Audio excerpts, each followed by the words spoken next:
light speed to the city streets. We began to feel the fire. We rise like tall buildings as the chemicals, they take us higher. The night's young, it has just begun, as she puts her hand in mine. We wanna chase the night, wanna dance to the light, pull the stars from the sky, just two hearts running wild. Never sleep, never stop, every shot from the top. Hey everyone, and welcome to my channel. Today we're going to talk about how to get fit in your 50s, and I know you guys are flabbergasted because you never expected me to be that old, seeing my good looks and attitude. I'm just kidding. The most important thing is, I think, if you want to get fit in your 50s, is just to start riding. You want to take your bike and you want to go out there, and you don't want to plan too much, you don't want to do intervals, you don't want to do this or that. The most important thing is take your bike, go riding. It doesn't matter what kind of riding you're doing. It doesn't matter if you're riding inside, outside, mountain bike, you name it. Just go and ride. And by riding I mean start with 1 hour once a week, then do 2 hours in 1 week, and then do 3 hours in 1 week, all split up in different rides of an hour. When you think 1 hour 3 times a week is quite easy, you can build it up to 2 hours 3 times a week and see how that is. You need to ride at least 6 hours a week for a long time. It's all about miles, getting miles in your legs. If you get miles in your legs, you're going to lose weight, you're going to feel better, you're going to get fit. And you can plan this and do intervals and do hill climbs, but first you need to ride your bike and get those miles in your legs. Most of the riding done by professional cyclists is in zone 2, which means it's quite easy and relaxed. With that, you have to say that these guys ride every day, so, or maybe 6 days a week, and they're doing 3 to 4 hour rides, so you can't go fast all the time. Us amateurs, we can do intervals and high intensity training, but I think you should at least do a couple of hours of riding a week first, for a period of 3 months before you start doing hill climbs and interval training. So just go out there and ride. It doesn't matter what kind of riding you're doing, just go and ride. What you want to do is you want to be consequent. What? You want to ride. Bro, what are you talking about, man? You want to keep it going even though it's inside, it doesn't matter. I'm actually a mountain bike marathon rider at the moment, and I've just joined a cycling team on Zwift, which is an indoor platform. Most of you will know, obviously, but I just joined a team called Triathlon, and I do races on there. So as a mountain biker, I ride on Zwift. You don't have to go out there in the mud and the cold and the darkness. If you don't want to, you can just ride inside. But what it's about is being consequent and just getting the miles in the legs. In the winter, you don't have to kill yourself, you can just have fun. But as a 50+ rider, you need to carry on the whole year. You need to ride through the winter. You can't just ride in the spring and the summer. So get on your bike in the winter, get on Zwift or whatever platform you want to use, and ride that bike. It's crucial for 50-year-olds to keep riding through the year, because we lose our fitness much quicker, and it's easier to maintain a certain level of fitness by riding the whole year and keeping that up. If you start in the spring and you think, oh, I'm going to ride now, I'm going to get fit, it's better weather, and then stop in the summer, of course you can do other stuff in the winter like walking and stuff like that, but if you want to ride and you want to be really fit on the bike, it's important to keep riding in the winter. As 50+ riders, the first thing we lose is muscle strength and muscle mass. So you want to go to the gym or at home and do some squats for your legs and some exercise for your upper body. What I do is I do pull-ups for my upper body, I do press-ups, I work with elastics for my shoulders. Also good for my job to keep myself a bit stronger, but also good for the mountain biking and cycling. and you want to do some squats. I do squats, I do deadlifts, and I do one leg squats as well. I mostly do this in the winter, but I keep going through till almost end of June. If you stop as a 50 plus rider after a couple of months of weights and exercises, you lose that strength so quickly. You need to keep going the whole year to make sure that you maintain some kind of strength on the bike.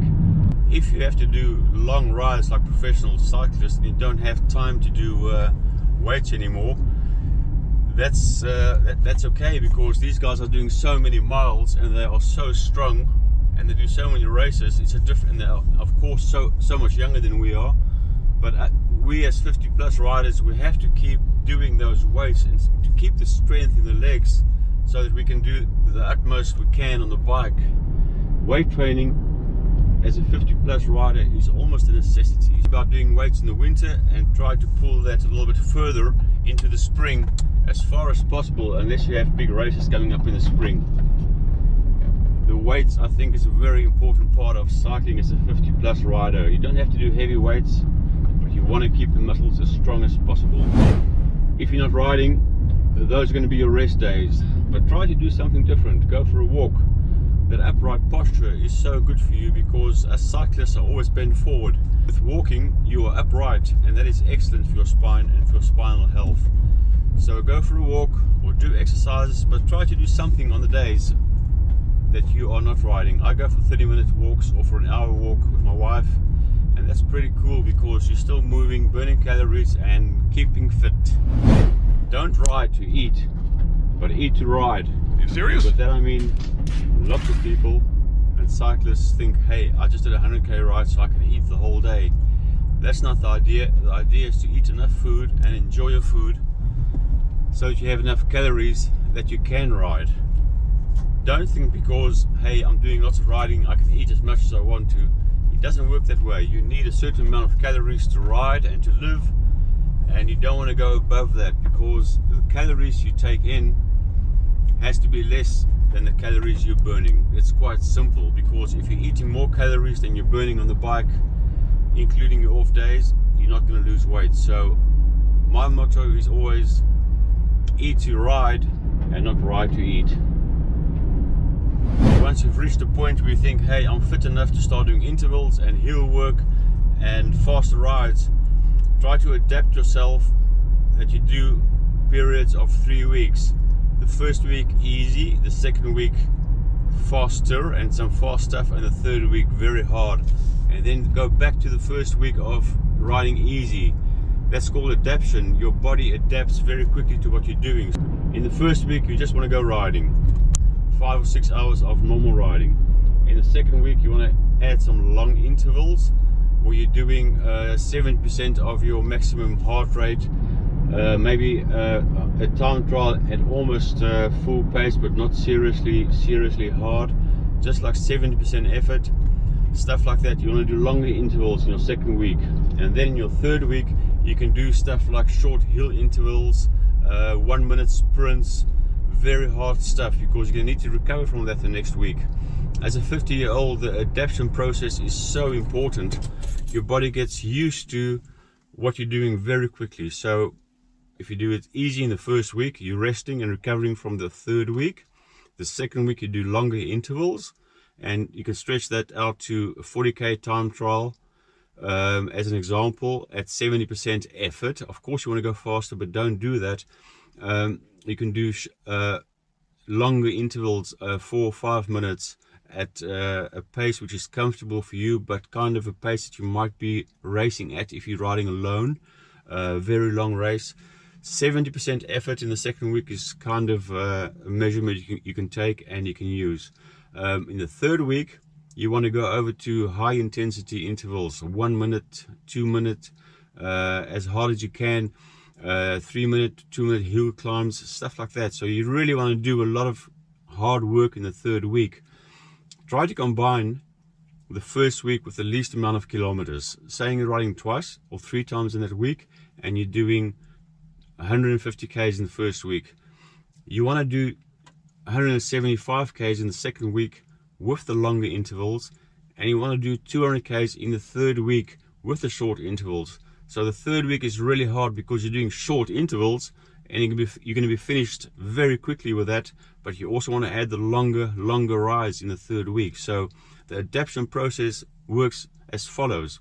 You want to go from doing almost nothing and very easy to going longer and harder the second week, and in the third week even longer and much harder. So the third week is a really hard week because you're doing your longer rides and your high intensity intervals in 1 week. Good thing is the next week you have an easy week again. That was so easy. Try that, see how that goes. What I do to get those miles in my legs and just to zone 2 easy riding is I commute by bike to work. That's a very good way of getting the miles in your legs, as long as you make sure you're not going to kill yourself and go fast and do crazy stuff. You can do intervals if you want to, but mostly in commute has to be safe, and it's there to get the miles in the legs so that the next day you can go out there and do your intervals. So use commuting to get miles in the legs. That's a great help for me, and I would advise you to try that. It's a very cool thing. If you need any tips on bike commuting, have a look at my videos I made earlier on bike commuting. It might give you some tips and ideas which you can use. You don't have to look cool. You don't have to have the greatest bike. You don't have to have the coolest clothes. Cycling has changed immensely. I come from a culture of cycling, as I started cycling as a kid, where everything had to be this way and everything had to be that way. Those days I find are really over. You can wear whatever you want to, you can ride whatever you want to. Just get on the bike and start cycling, and you can start reading about cycling, you can watch videos about cycling, you can upgrade your bike to a better bike, you can upgrade yourself, that's even better, by losing a bit of weight, getting fit, eating healthy. Losing weight yourself is more important than trying to lose too much weight on your bike, because a lot of guys spend thousands of dollars and pounds to make their bike lighter, but they themselves are overweight. It makes no sense. You don't have to have the best stuff, you don't have to have the coolest stuff, you don't have to look the coolest. Just be yourself, get in your bike and go and ride. It'll make you feel good and you will feel grand, and I wish you the best of luck.